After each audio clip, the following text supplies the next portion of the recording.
अमीना की बच्ची, और तो तुझे मैं नहीं छोड़ूंगा। अल्लाह, क्या हो गया है? क्या कर रही है? अहमद छोड़े। क्या कर रहा हूँ? तुम्हारी माँ ने अपने यतीम और मस्कीन नवासे से मेरी मासूम बेटी को पिटवाया। बाबा छोड़े, बाबा मामा को छोड़े। ये सब कुछ इसी की वजह से हुआ बेटा, और इसी की भड़काई हुई आग है ये।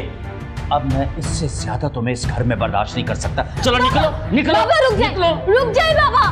बाबा इसमें मामा का क्या कसूर है? आप इन्हें क्यों कसूरवार ठहरा रहे हैं?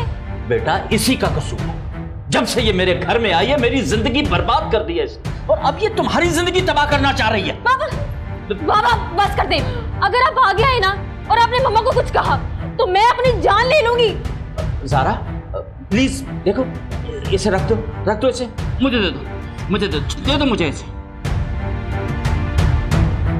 इजी लो मेरा बेटा, इजी लो।